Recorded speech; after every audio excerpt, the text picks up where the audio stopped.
Hello friends, this is Deepali Rana and welcome to virtual voice. आज discuss करेंगे maths pedagogy के 10 important questions को। जैसा कि आप जानते हैं कि 30 नंबर का मैथ का सेक्शन आता है जिसमें से 15 नंबर की पेडागोजी आती है, इसलिए ध्यान से पूरी वीडियो देखिएगा। आप ज़रूर 15 में से 10 मार्क्स आसानी से ले आएंगे। समझ मैथ्स पेडागोजी के लिए बननी स्टार्ट हो जाए। क्वेश्चन बहुत ज़्यादा इंपॉर्टेंट रहने वाले हैं, एक एक क्वेश्चन आपको बहुत ज़्यादा हेल्प करेगा। मैथ्स पेडागोजी की आज ये पहली क्लास होगी हमारी। इसके बाद में आप लोगों को और क्लासेस भी देखने के लिए मिलेंगी, इसलिए चैनल को सब्सक्राइब ज़रूर कर देना। अगर फर्स्ट टाइम आप लोगों ने विजिट किया और सेशन पसंद आता है तो लाइक शेयर ज़रूर करना। चलिए स्टार्ट करते हैं हमारी आज की वीडियो को और देखते हैं आज का पहला क्वेश्चन कौन सा है। Which of the following is not a characteristic of effective mathematic pedagogy? मतलब कि गणितीय अध्यापन को प्रभावी बनाने के लिए निम्नलिखित में से कौन सी विशेषता नहीं होगी?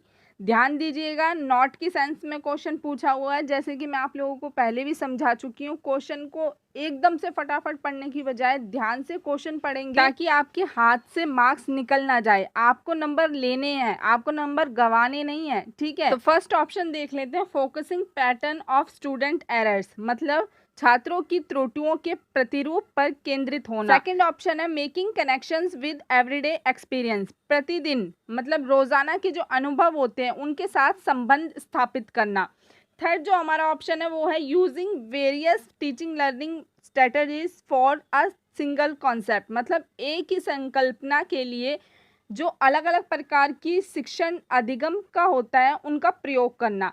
लास्ट हमारा ऑप्शन है following stick time rules when introducing a new concept, मतलब कि जो एक नया कॉन्सेप्ट होता है उसका जब इंट्रोडक्शन करते हैं हम लोग तो उसके लिए समय के नियम का कठोरता से पालन करना, ठीक है। इसमें से मैथमेटिक पेडागोजी की इफेक्टिव करेक्टरिस्टिक नहीं है वो आप लोगों को बताना है। और मेरे आंसर बताने से पहले कोशिश करिएगा कि आप लोग आंसर समझ पाए, आप लोगों का आंसर कौन सा है। तो नीचे कमेंट बॉक्स में आप लोग कमेंट करके बताएंगे कि आप लोगों के 10 में से कितने मार्क्स बनते हैं, ठीक है। तो इसका राइट ऑप्शन होगा option number 4, following strict time rules when introducing a new concept. इसका राइट ऑप्शन ये वाला क्यों है? क्योंकि इसके अंदर चीज़ों को स्ट्रिक्ट तरीके से यूज़ किया हुआ है, स्ट्रिक्ट तरीके से एक नियम को फॉलो किया हुआ है जिसको प्रमोट नहीं करती है एजुकेशन किसी भी स्ट्रिक्ट चीज़ को। कोई सा भी सब्जेक्ट बच्चों को पढ़ाने जा रहे हैं तो उसमें कोई भी न्यू जो कॉन्सेप्ट आता है उसका इंट्रोडक्शन करने से पहले आप बच्चों की प्रीवियस नॉलेज जानेंगे। जाते ही आप लोग कोई स्ट्रिक्ट रूल नहीं फाइल कर देंगे, ठीक है, कोई स्ट्रिक्ट रूल को फॉलो नहीं करने लग जाएंगे। इसलिए हमारा जो फोर्थ ऑप्शन है वो करेक्ट है। मैं इससे पहले इंपॉर्टेंट टैग वर्ड्स भी आप लोगों के साथ शेयर कर चुकी हूँ। अगर अभी तक आप लोगों ने वीडियो नहीं देखी है तो मैं लिंक प्रोवाइड कर दूंगी, वो वीडियोस बहुत इंपॉर्टेंट है तो ज़रूर चेकआउट कर लेना। चलिए तो अब सेकंड क्वेश्चन की तरफ बढ़ जाते हैं। Which one of the following sets are problem solving strategies in mathematics, मतलब कि निम्नलिखित सेट्स में से कौन सा गणित में प्रश्न हल करने का कौशल है। आपको बताना है कि प्रॉब्लम सॉल्व करने के लिए कौन सी स्ट्रेटजीज यूज होती हैं मैथमेटिक्स के अंदर। हम लोगों को पता है जब हम क्वेश्चंस को सॉल्व करते हैं तो कितनी सारी प्रॉब्लम सॉल्विंग स्ट्रेटजीज का यूज करते हैं मैथ्स के अंदर। ऑप्शन देख लेते हैं। First option is drawing, rote learning, working back, मतलब कि चित्रांकन करना, रट लेना या फिर प्रश्नों को पीछे से हल करना। Second option is memorization, guess and test and drawing, मतलब कि कंठस्थ से करना, अनुमान लगाना, अनुमान लगाकर परीक्षण करना या चित्रांकन। Next option is trial error, drawing या मेमोराइजेशन, मतलब कि प्रत्यन त्रुटि विधि, चित्रांकन करना या फिर कंठस्थ से करना या याद करना। नेक्स्ट ऑप्शन है रीजनिंग, यूजिंग वेरिएबल या लुक फॉर अ पैटर्न, मतलब विवेचना करना, चर का प्रयोग करना या प्रतिरूप देखना। तो राइट ऑप्शन क्या होगा इसमें से? तो हमारा राइट ऑप्शन होगा ऑप्शन नंबर 4। क्योंकि जब हम एक क्वेश्चन को सॉल्व करते हैं तो ये हमारी रीजनिंग भी लगती है, हम चर का प्रयोग भी करते हैं और साथ ही साथ हम एक प्रतिरूप के रूप में भी क्वेश्चन को देखते हैं कि वो किस पैटर्न में चल रहा है, ठीक है। चलिए फटाफट से अब क्वेश्चन नंबर 3 को देख लेते हैं। Which of the following is the most important aspect of making lesson plan which teaching mathematics to primary school childrens, मतलब कि विद्यालय के बच्चों में गणित को पढ़ाते समय पाठ योजना बनाने का सबसे महत्वपूर्ण निम्नलिखित में से कौन सा ऑप्शन? तो फ्रेंड्स यहाँ पर मैंने ऑप्शन इंग्लिश में लिखे हुए हैं, मैं आप लोगों को हिंदी में ट्रांसलेट करके बता देती हूँ ताकि जो हिंदी मीडियम वाले बच्चे हैं उनको कोई प्रॉब्लम ना हो। तो जो हमारा फर्स्ट ऑप्शन है वो है, तो उन एक्टिविटीज़ या क्वेश्चंस को आप लिख कर रख लेंगे कि जो आपको रेफरेंस में आगे काम आ जाएगा। नेक्स्ट ऑप्शन है, छात्रों को अवधारणाओं के निर्माण की अनुमति या मौका देने के लिए आप उनको अवसर प्रदान करेंगे। मतलब जो मैथमेटिक्स की टेक्स्ट बुक है उनका जो सीक्वेंस है बच्चों को उस तरीके से आप पढ़ाएंगे। नेक्स्ट ऑप्शन है, स्ट्रक्चर्ड मैनर से, मतलब संरचित तरीके से आप गणितीय अवधारणाओं को बच्चों के सामने प्रेजेंट करेंगे। तो एक बार सोचिएगा कि इसका राइट ऑप्शन क्या होगा। जैसा कि हम जानते हैं कि हमने अपने टीचिंग कोर्स के दौरान, आपने चाहे जो भी कुछ किया हो, जब हमारी SCP मतलब कि स्कूल एक्सपीरियंस प्रोग्राम चलता था, जब हमने LPs बनाई थी, मतलब लेसन प्लान बनाए थे, तो उसमें हर एक लेसन को क्लास में जाने से पहले टीचर बनाते हैं। ठीक, अब वो लेसन प्लान बनाया क्यों जाता है कि आप किस तरीके से क्लास में पढ़ाओगे, क्या मेथड का यूज़ करोगे और प्रीवियस नॉलेज से टॉपिक को जोड़ोगे कैसे, किस तरीके से कनेक्ट करोगे, क्या एग्जाम्पल दोगे, ये सारी चीज़ें LP में आती हैं, मतलब लेसन प्लान में आते हैं और ये मस्ट भी है। और जैसे अब मैं इस वक्त आप लोगों के साथ में क्वेश्चंस डिस्कस कर रही हूँ, आप लोगों के साथ में ये क्वेश्चंस शेयर कर रही हूँ, अगर मैं पहले से ये लेसन को प्लान नहीं करती, पहले से ये लेसन प्लान नहीं होता, तो इसके पीछे की गई मेरी जो मेहनत है वो 100% मेहनत आप लोगों को शो नहीं होती। इसलिए ये टीचर्स की रिस्पॉन्सिबिलिटी है और ये ज़रूरी भी है कि एक टीचर अपने लेसन प्लान के साथ, फुल प्लानिंग के साथ में क्लास में एंटर हो। तो अभी तक आप लोगों ने गैस कर लिया होगा कि इसका राइट ऑप्शन क्या होगा। इसका राइट ऑप्शन है ऑप्शन नंबर 2। ऑप्शन नंबर 2 क्यों होगा? क्योंकि मैं इससे पहले आप लोगों के साथ में बहुत बार ये समझा चुकी हूँ कि बच्चों को जितना हो सके उतने अवसर प्रदान करने, उतने मौके देने ताकि वो नई चीज़ों को सीख सकें, उनकी एक समझ बन पाए और वो कॉन्सेप्ट्स को समझ पाएँ।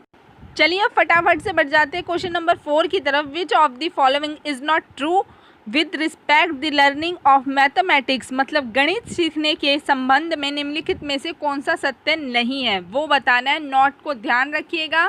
ऑप्शंस आर, फर्स्ट ऑप्शन हमारा कहता है कि छात्रों की जो सामाजिक आर्थिक बैकग्राउंड होता है गणित में उनके परफॉर्मेंस को प्रभावित करता है। नेक्स्ट ऑप्शन है, स्कूल में शिक्षा की भाषा गणित में बच्चे के प्रदर्शन को प्रभावित कर सकता है।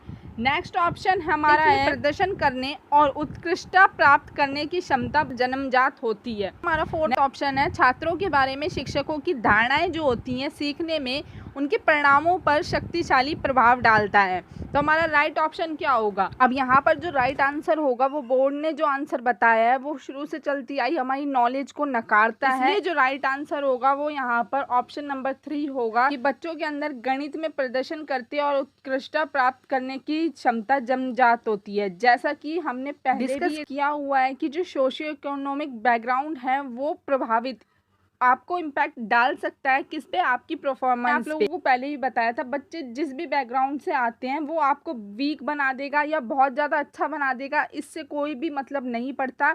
लेकिन हाँ, वो आपकी एबिलिटीज़ के ऊपर, आपकी परफॉर्मेंस के ऊपर इम्पैक्ट ज़रूर डाल सकता है। ये नहीं कि कोई भी बच्चा आर्थिक समाज से आ रहा है, सोशियो इकोनॉमिक लो बैकग्राउंड से आ रहा है, तो वो बच्चा बहुत ज़्यादा पढ़ाई में कमज़ोर होगा या मैथ को नहीं समझ पाएगा, या जो ज़्यादा बेहतर आर्थिक समाज से आ रहा है तो वो ऐसा नहीं होगा कि वो आती चीज़ों को अच्छी तरीके से समझ जाएगा, कॉन्सेप्ट्स को समझ जाएगा। ठीक है, अगर बच्चे को सही तरीके से रिसोर्स के साथ में पढ़ाया जाएगा, समझाया जाएगा, तो बच्चा चाहे किसी भी बैकग्राउंड से आएगा वो समझ जाएगा।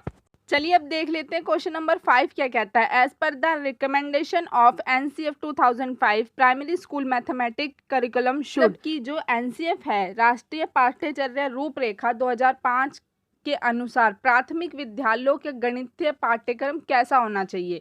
ठीक है, तो ऑप्शंस देख लेते हैं। Provide rigour in mathematic concept, मतलब गणितीय संकल्पनाओं में कठोरता प्रोवाइड कर। सेकेंड ऑप्शन है फोकस ऑन प्रोसीजरल नॉलेज, मतलब कार्य विधिक ज्ञान पर केंद्रित होना। थर्ड ऑप्शन है relate to childrens everyday experience, छात्रों के प्रतिदिन के अनुभव के संबंध में होना चाहिए। लास्ट ऑप्शन है prepare childrens for advance mathematics, मतलब छात्रों को प्रगामी गणित के लिए तैयार करने वाला पाठ्यक्रम होना चाहिए। तो इसका राइट ऑप्शन क्या होगा?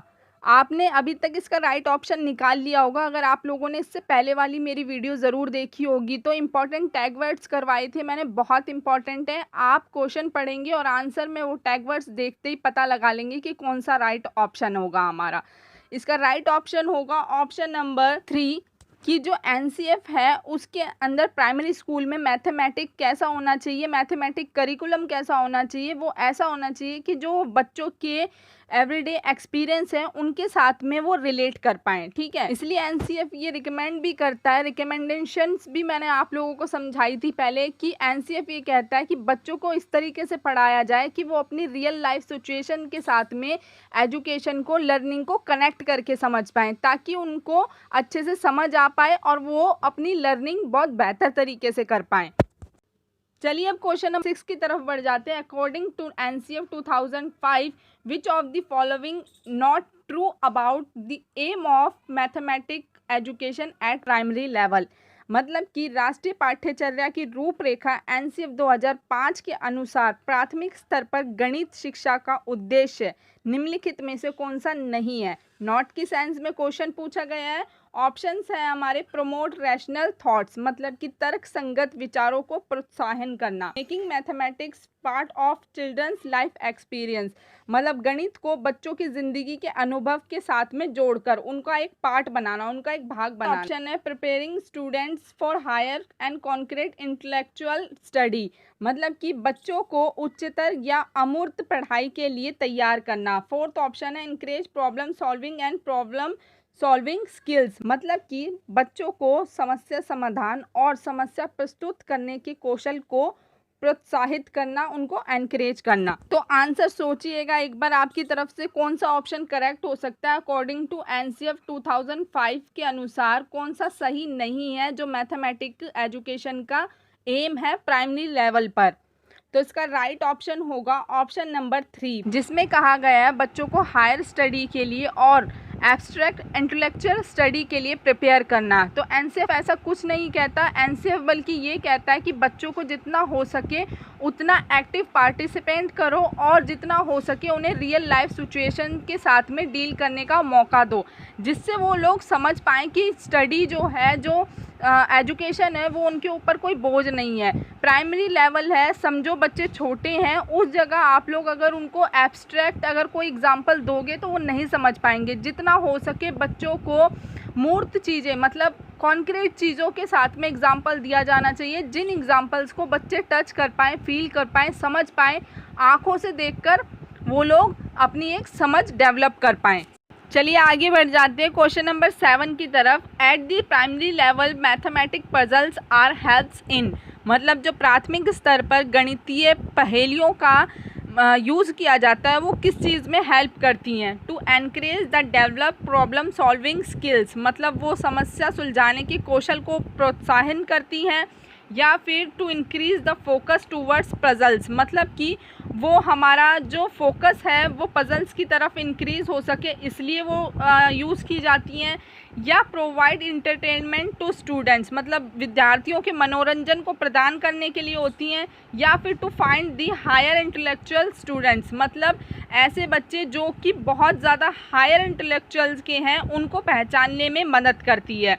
तो जैसे आप यहाँ देख पा रहे हैं कि एक पहेली है, ऐसी पहेलियाँ का क्लास में यूज़ करना बहुत इफ़ेक्टिव माना जाता है, बहुत हेल्पफुल माना जाता है, बच्चे काफ़ी क्रिएटिव तरीके से समझ पाते हैं। जैसा कि यहाँ पर आप देख रहे हैं पहेली में 4 और 1 5 होते हैं, 5 और 2 7 होते हैं, तो यहाँ 12 कैसे आया। इस पहेली को सॉल्व करके नीचे कमेंट बॉक्स में आंसर ज़रूर दीजिएगा। तो ये तो बहुत ईजी सा क्वेश्चन है, आसान सा है, आप लोग आंसर भी बहुत अच्छी तरीके से समझ पा रहे होंगे।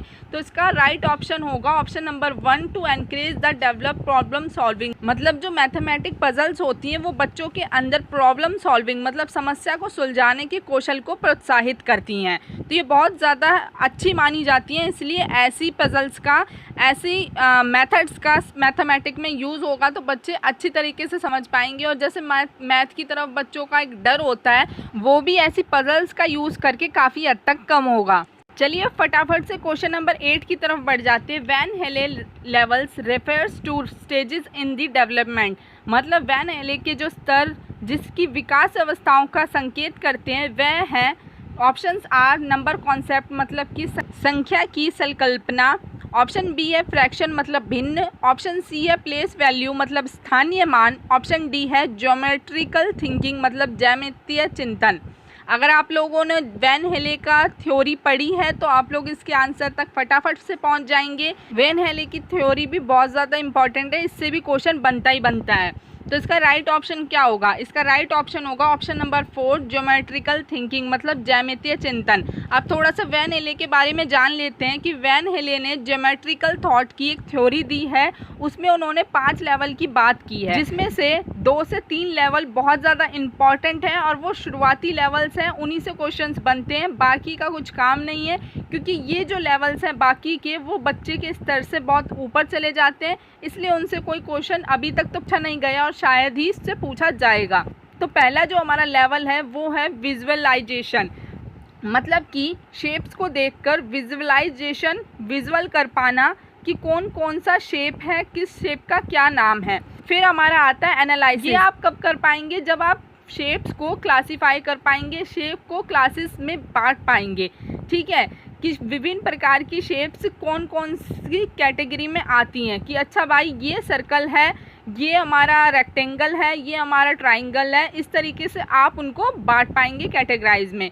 फिर हमारा आ जाता है इनफॉर्मल डिडक्शन, जिससे भी क्वेश्चन बनता ही है, मतलब जब आप उन शेप्स की प्रॉपर्टीज़ को समझ पाएंगे कि दो जो अपोजिट साइड्स होती हैं वो इक्वल होती हैं, रेक्टेंगल की क्या प्रॉपर्टीज़ हैं। तो बेसिकली ये 3 लेवल्स बहुत ज़्यादा इंपॉर्टेंट है जिससे क्वेश्चन बनते हैं। आई होप आप लोगों को समझ आया होगा। बाकी तो थ्योरी के जो लेवल्स है वो बच्चे के स्तर से बहुत ऊपर चले जाते हैं, डिडक्शन आ जाता है, रिगर आ जाता है, जो कि आपके एग्ज़ाम के समझ के हिसाब से और बच्चों के समझ के हिसाब से ज़रूरी नहीं है, तो इसको पढ़ना कोई इंपॉर्टेंट नहीं है। चलिए तो अब बात कर लेते हैं क्वेश्चन नंबर 9 की। How will you cater to the needs of visually challenge student of your classroom in an inclusive school, मतलब आप कैसे एक समावेशी स्कूल में अपनी कक्षा के दृष्टिबाधित छात्रों की ज़रूरतों को पूरा करेंगे। तो 4 ऑप्शन हमारे पास में है, देख लेते हैं कौन सा ऑप्शन क्या कहता है। Make them sit with higher achievers, मतलब आप लोग जो विजुअली चैलेंज बच्चे हैं उनको हायर अचीवर स्टूडेंट्स के साथ में बिठा देंगे, मतलब आप विशेष शिक्षक जो होते हैं उनके पास बच्चों को भेज देंगे। Use alternate teaching learning methods and resources, मतलब आप वैकल्पिक शिक्षण अधिगम विधियों और संसाधनों का उपयोग करेंगे। या फिर आप promote them extra time for practice, या फिर आप एक तो वो बच्चे विजुअली चैलेंज्ड हैं और फिर वो आप ऊपर से उनको एक्स्ट्रा टाइम देकर प्रैक्टिस करने के लिए कहेंगे। तो इसमें से राइट ऑप्शन क्या होगा, एक बार आप वो सोचिएगा। तो इसका राइट ऑप्शन होगा option number 3, use alternate teaching learning methods and resources, कि आप उन बच्चों के लिए अलग अलग प्रकार के अलग अलग वैकल्पिक शिक्षण अधिगम विधियों और संसाधनों का उपयोग करेंगे। एक तरीके से कैसे आप टीचिंग मेथड का यूज़ करेंगे कि आप जो भी बच्चे की सुविधा के अकॉर्डिंग होगा उस मेथड के अकॉर्डिंग आप बच्चों को पढ़ाएंगे ताकि उसको पढ़ने में कोई दिक्कत महसूस ना हो। चलिए अब फटाफट से देख लेते हैं हमारे आज के लास्ट क्वेश्चन को। 10th क्वेश्चन क्या कहता है? कहता है कि विच of the following is not a mathematical process, मतलब इनमें से निम्नलिखित में से कौन सा मैथमेटिकल प्रोसेस नहीं है। नहीं की सेंस में है, नॉट की सेंस में क्वेश्चन है, इसलिए ध्यान से क्वेश्चन पढ़ना और ध्यान से ऑप्शन समझ के आप लोग अपने आंसर तक पहुंचना। तो ऑप्शंस हमारे हैं, ऑप्शन 1 है ट्रांसपोजिशन, ऑप्शन 2 है मेमोराइजेशन, ऑप्शन 3 है विजुअलाइजेशन और ऑप्शन 4 है एस्टिमेशन। तो जो ऑप्शन मैथमेटिकल प्रोसेस में नहीं आता वो है मेमोराइजेशन, मतलब कि कंठस्थ से करना या याद करना। ये बात हम बहुत अच्छी तरीके से जानते हैं कि मैथ को याद नहीं किया जाता, मैथ सिर्फ प्रैक्टिस से आती है या फिर अपने कॉन्सेप्ट की समझ से आती है। आप लोग मैथ में रट्टा नहीं मार सकते या मैथ्स को याद नहीं कर सकते, इस वजह से मैथ के प्रोसेस में मेमोराइजेशन का कोई काम नहीं होता है। और अगर हम बात कर लें अदर ऑप्शंस की, तो जो ट्रांसपोजिशन है वो ज़्यादातर अलजेब्रा में यूज़ होता है, जो प्लेसेस होती हैं उनको चेंज करने में। और जो विजुअलाइजेशन है वो कैसे होता है कि आप कोई भी ज्योमेट्रिकल शेप है या कोई फिगर है उसको विजुअलाइज कर रहे हो कि अच्छा ये सर्कल है या ये रेक्टेंगल है या फिर ये ट्राइंगल है, इस तरीके से। रह गई बात एस्टिमेशन की, तो एस्टिमेशन उसी के बेसिस पर होता है कि आप एक सवाल को किस तरीके से आकलन कर रहे हैं, ठीक है। तो ये रही एक बेसिक सी बात। ऑलराइट फ्रेंड्स, तो ये थे आपके मैथ्स पेडागोजी के 10 इंपॉर्टेंट क्वेश्चंस। इसके रिगार्डिंग मैं आप लोगों के लिए और भी सेशन लाऊंगी और भी क्लासेस लाऊंगी मैथ्स पेडागोजी की, जो आप लोगों के लिए बहुत ज़्यादा हेल्पफुल रहेगी। आप लोगों को ये सेशन पसंद आया है तो लाइक शेयर ज़रूर करिएगा, और अगर आप चैनल पे नए हैं, आप लोगों ने पहली बार चैनल पर विजिट करा है, तो सब्सक्राइब करना बिल्कुल मत भूलिएगा। साथ ही साथ बेल आइकन को भी ज़रूर प्रेस कर देना, ताकि अगली बार जो भी सीटेट की रिगार्डिंग वीडियो अपलोड हो उसका नोटिफिकेशन आप लोगों तक पहुंच जाए। I will see you next time. Until then keep learning, be happy always, believe yourself. Thank you so much.